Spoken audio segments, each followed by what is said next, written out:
Здравствуйте, дорогие подписчики и уважаемые зрители нашего канала. Сегодня хочу поделиться и приготовить один замечательный рецепт. Буду готовить итальянскую и американскую пиццу.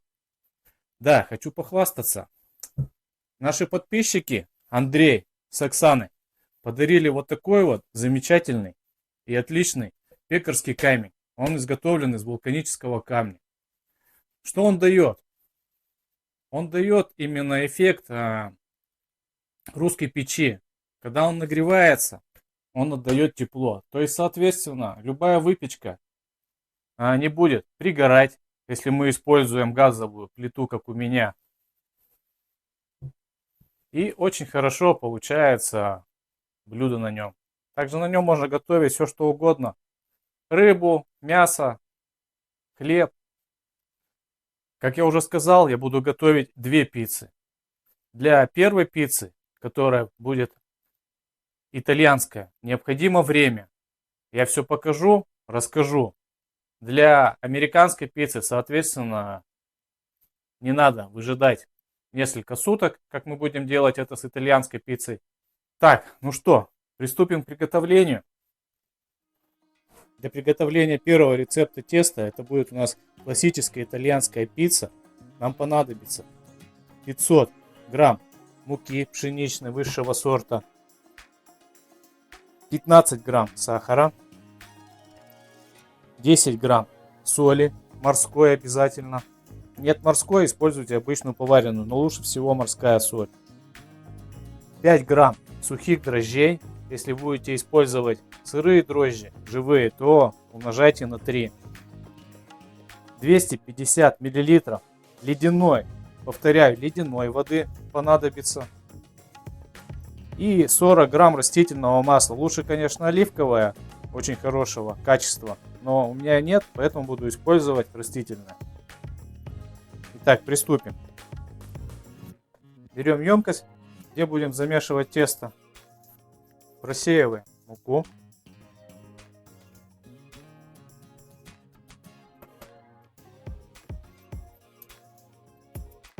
Муку необходимо, друзья, обязательно всегда просеивать, чтобы не попал никакой мусор. Ну и, соответственно, мы насыщаем еще и кислородом. Далее отправляем все сухие ингредиенты. Это у нас сахар, соль и дрожжи. Все это хорошо перемешаем. Вливаем воду и начинаем потихоньку замешивать. Данный рецепт теста итальянской пиццы необходимо провести у нас в созревании. То есть ферментация данного теста должно быть от 24 часов до 72. Для чего это делается? Чтобы наполнить наше тесто углекислым газом. Созревание по времени зависит у нас от того, сколько мука содержит у нас белка. Чем меньше белка, тем тесто, конечно, слабее. Ну и, соответственно, тесто не может лежать долго. Оно просто расползется, если мы его будем долго выдерживать. Так, добавим масло.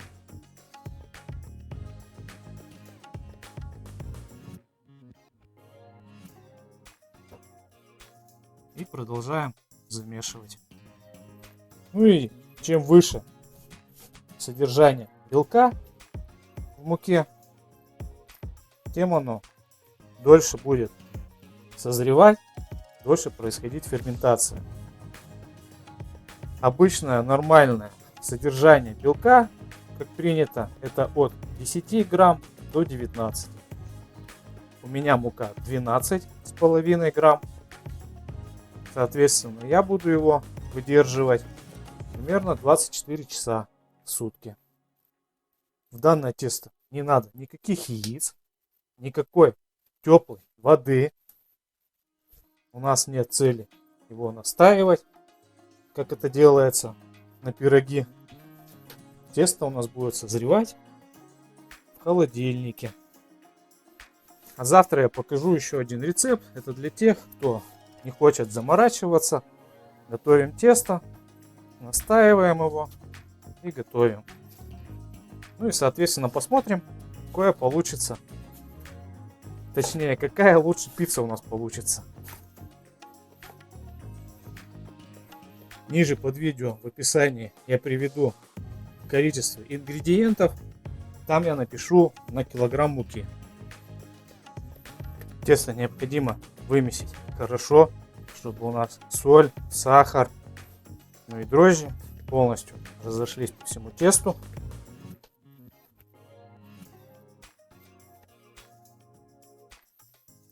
Вот такое вот у нас получилось тесто на первом этапе. Видите, оно еще рвется. Это ничего страшного. Мы еще с ним немного, минут 10 поработаем. И мука не будет уже так разрываться. И дрожжи начнут работать.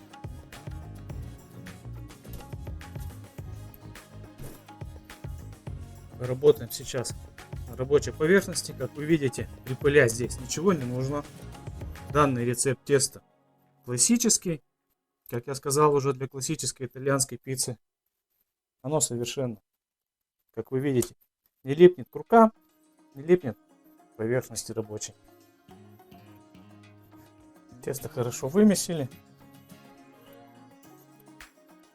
Сейчас необходимо сделать из теста вот такой вот шар, который в производстве пиццы называется пицца-болл. Тесто должно быть очень хорошо отборное, чтобы не было никаких внутренностей и воздушных пузырей внутри нашего пицца-болла.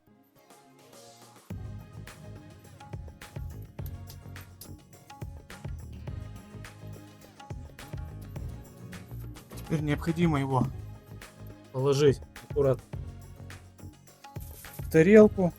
Если у вас будет несколько данных болов, то на деревянную поверхность можно либо убрать в пакет. Соответственно, если вы на какую-то поверхность или на тарелку, все закрываем пакетик плотно. Не надо его прижимать. Ну и чтобы не было доступа воздуха. Все. Вот в таком виде убираем в холодильник на 24 часа. Как вы знаете, в любой пицце используется очень вкусный соус.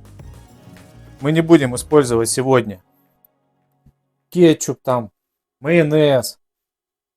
Будем делать соус, именно который используют в пиццерии. Для приготовления этого соуса нам необходимо томаты в собственном соку, базилик. Можно взять свежий, у меня сушеный. И зубчик чеснока. Если хотите, чтобы было поострее, попикантнее, можно добавить 2, а то и 3 зубчика чеснока. Возьмем тарелку, возьмем терку.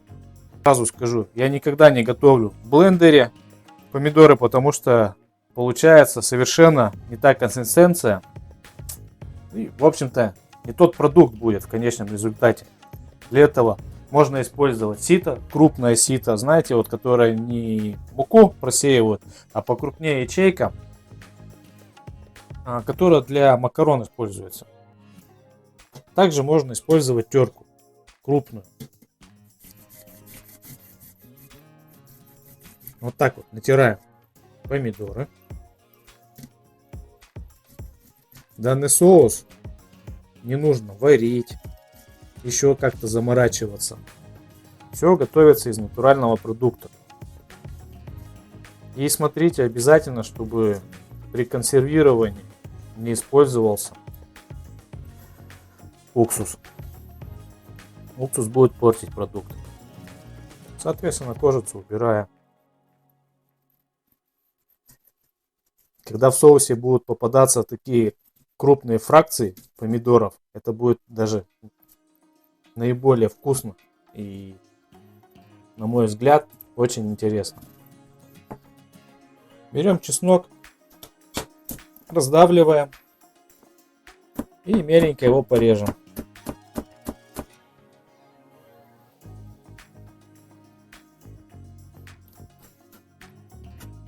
И добавляем к соусу.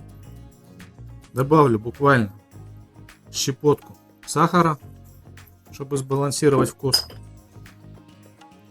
И все хорошо размешаем. Вот такая получилась масса нашего соуса. Добавлять сюда рассол от помидор более не нужно. Далее перекладываем в какую-нибудь емкость.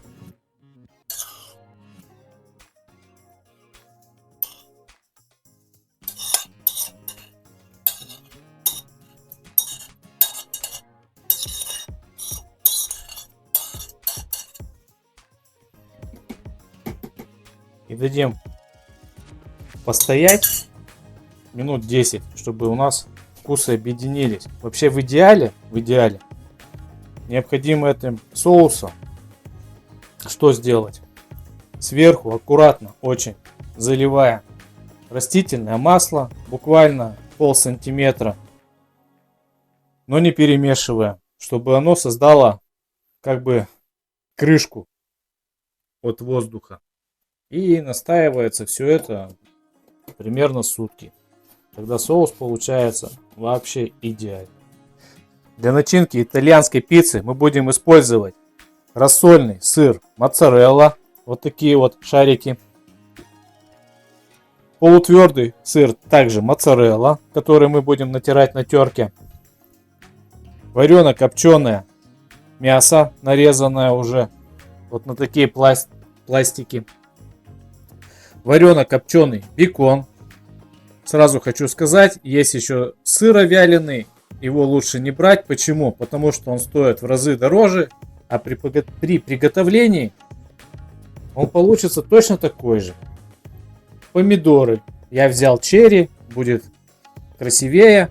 Можно взять обычные помидоры и нарезать их на тоненький пластик. Опять же вооружаемся теркой. И на крупной терке натираем сыр моцарелла. Сюда, конечно, пойдет любой сыр, твердо мягкий.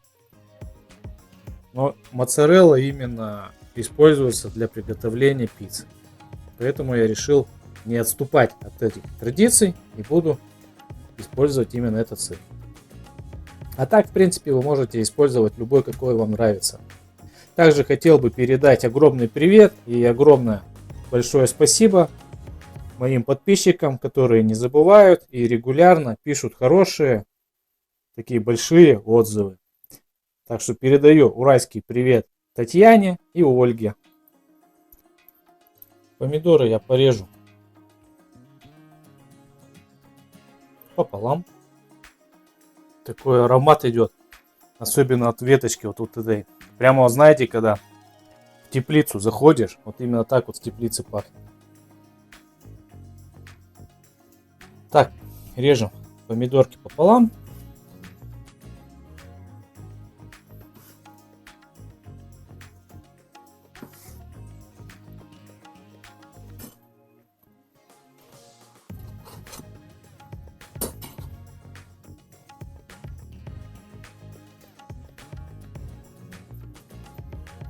Далее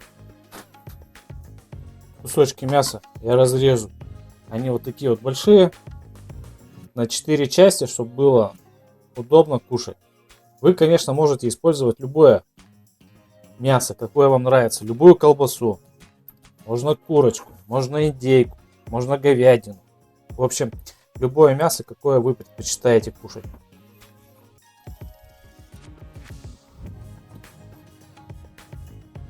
И бекон тоже я разрежу на небольшие фрагменты. Вот так вот. Пицца-бол у нас провел в холодильнике в одиночестве сутки, но он там не скучал. Посмотрите, как он насытился углекислым газом. Это очень замечательно. Теперь необходимо на рабочую поверхность щедро насыпать муки. Здесь уже муку не жалейте.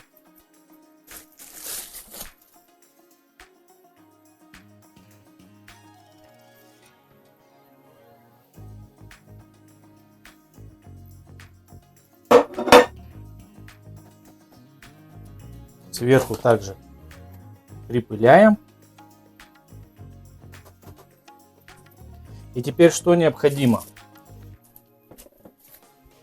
Необходимо аккуратно, начиная от середины, выдавливать углекислый газ в борта. Ни в коем случае не используйте скалку.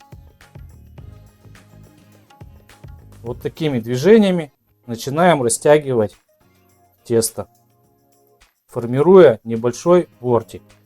Тем самым от середины к краям борта мы выталкиваем углекислый газ. В процессе чего потом, когда пицца будет готова, получится очень хрустящая, замечательный бортик. И вот такими движениями начинаем растягивать тесто.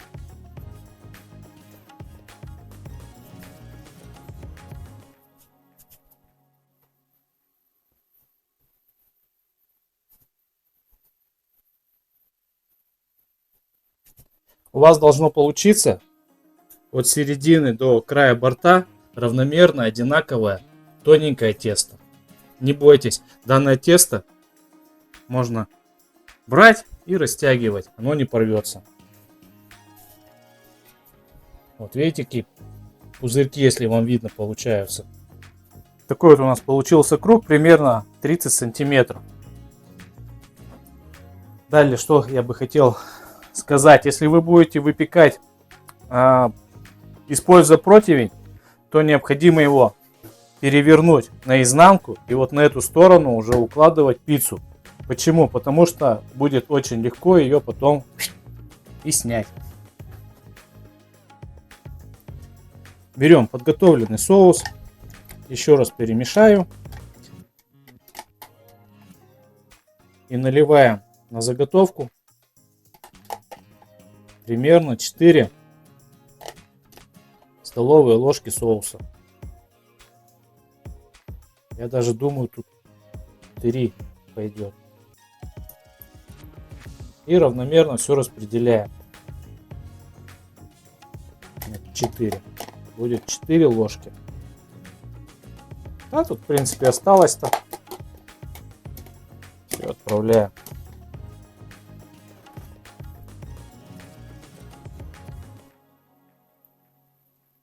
Соус распределяем равномерно по всему периметру пиццы. Далее добавляем натертый сыр.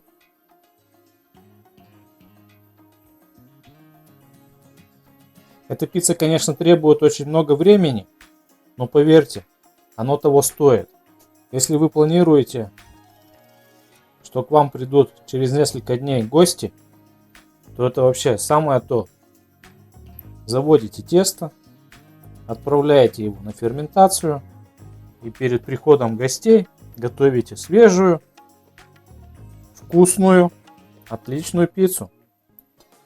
Тем самым вы удивите своих гостей, и они будут вас просить еще сделать. И вообще забудут, что такое пиццерии. Далее раскладываем мясные продукты.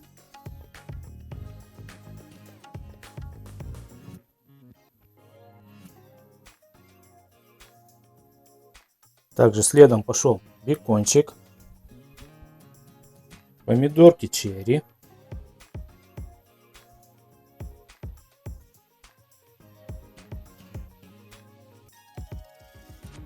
и завершаем все это рассольным сыром моцарелла. Данный сыр дает такую изюминку.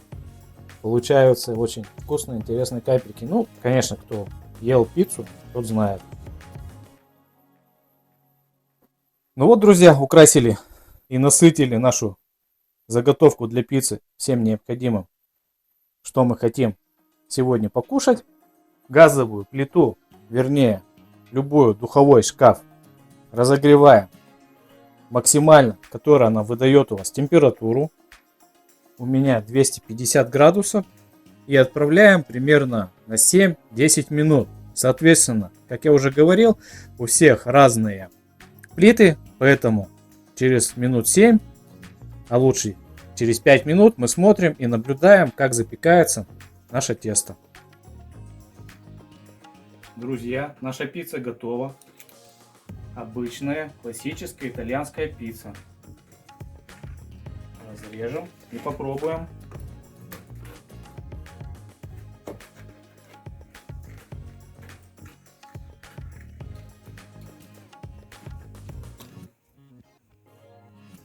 Достаем. Смотрите, как тянется сыр. И только посмотрите, какое тоненькое тесто. Все пропеклось. Сыр расплавился. Ох, горячее еще и все падает. Ну что, пробуем?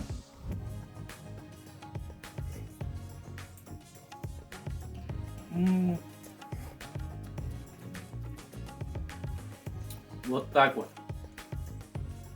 Очень вкусно, ребята. Ну что, дамы и господа, а теперь простой рецепт для тех, кто не хочет заморачиваться.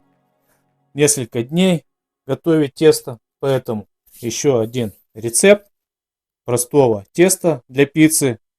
Возможно, ее назовем американская пицца. И для приготовления теста нам понадобится мука 500 грамм, теплой воды 340 грамм, дрожжи 9 грамм, сахара 10 грамм и соли 8 грамм будем использовать. Ну и сразу я скажу, что данная рецептура рассчитана на приготовление 4 пиц, поэтому я уменьшаю в 2 раза ингредиенты и буду готовить 2 пиццы. Но берем емкость, обязательно просеиваем муку. Вот видите, остается небольшой мусор. Отправляем в муку соль 8 грамм. Хорошо перемешаем, чтобы соль нашу распределить полностью по всей муке равномерно. Берем воду. В воду отправляем 10 грамм сахара и дрожжи. Перемешиваем, чтобы в воде растворить наш сахар и дрожжи. Все хорошо растворили.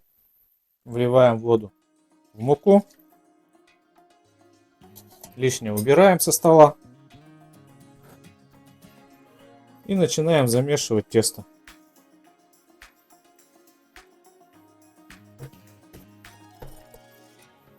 Вот, замешали тесто. Оно слегка еще липкое. Это нормально. Так и должно быть. Теперь возьму другую емкость, где будем растаивать тесто. Смажу его растительным маслом и переложу туда. Хорошо промазываем дно, бока, чтобы при расстойке не прилипло тесто. Ну, даже если и прилипнет, это все убирается. Но с маслом, конечно, как вы знаете, проще. Формируем колобок. Смажем его с одной стороны. Накрываем полотенцем, либо пленкой и убираем в теплое место без сквозняков на минут 40, 1 час. Пока у нас растаивается тесто, подготовим начинку. Это, конечно, соус, который мы приготовили из помидоров в собственном соку. Сыр моцарелла. Оливки без косточки. Бекон. Грибы, шампиньоны и помидор. Грибы, помидор и оливки, точнее маслины, необходимо порезать на небольшие слайсы, кружочки.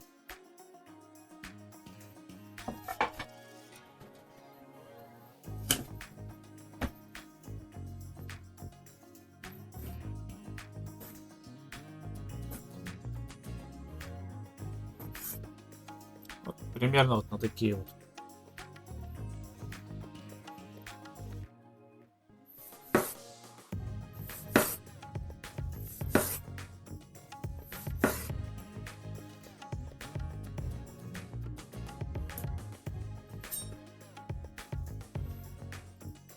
И разрежу пополам, потому что у меня помидор более такой большой.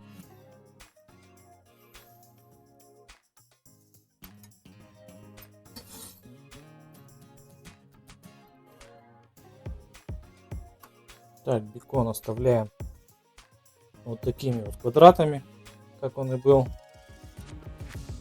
Ну и грибы припылим поверхность. Я сразу подготовил пергаментную бумагу, чтобы было потом удобно перенести пиццу в духовой шкаф. Вот так вот поднялось тесто.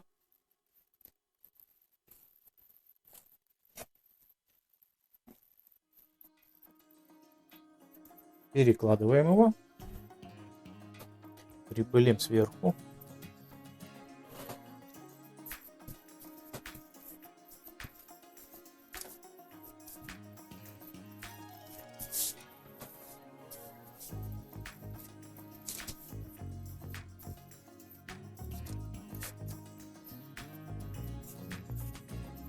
Формируем пицца-болл.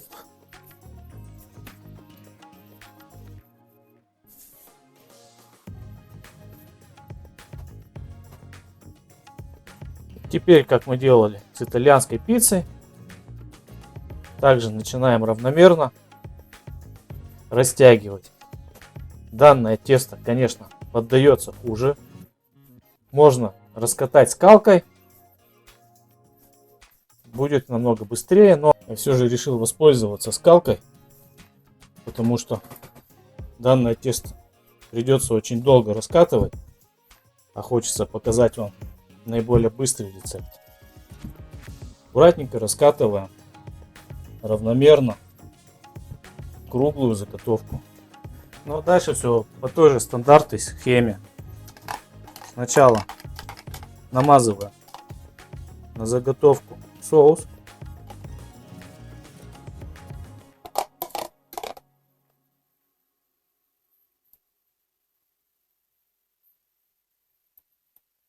Кстати, насчет камня, который я в начале видео вам показывал, на нем выпечка снизу совершенно не пригорает. Остается такой же равномерной, как и сверху. А вот в обычных этих тонких противнях, как правило, немного дно подгорало. Далее берем сыр и также равномерно распределяем. Далее выкладываем остальную начинку: грибы, помидоры, бекон. И завершаем всю эту красоту маслинами.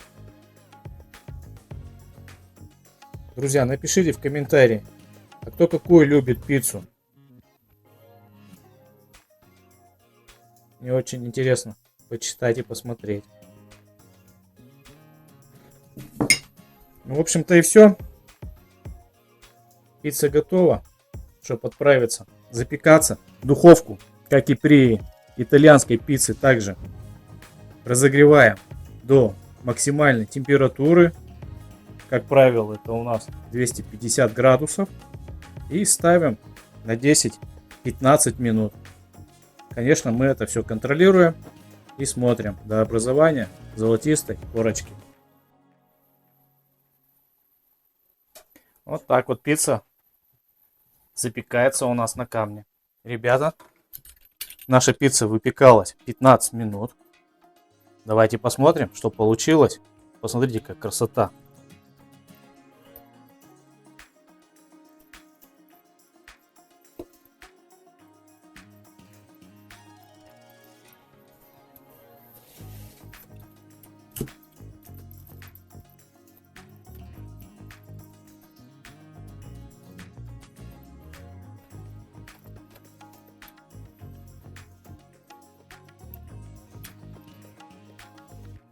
Такая получилась пицца. Кстати, тесто тоже не сильно поднялось. Так что наливаем чаек, кофеек и идем кушать.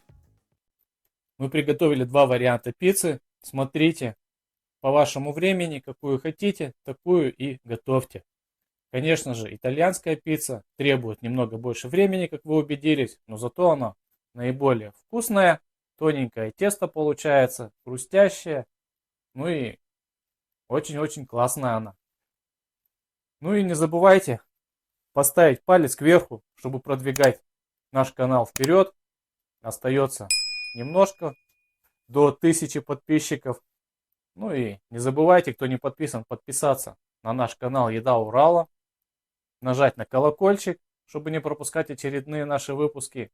И как всегда, дорогие друзья, по традиции, приятного аппетита и до новых встреч!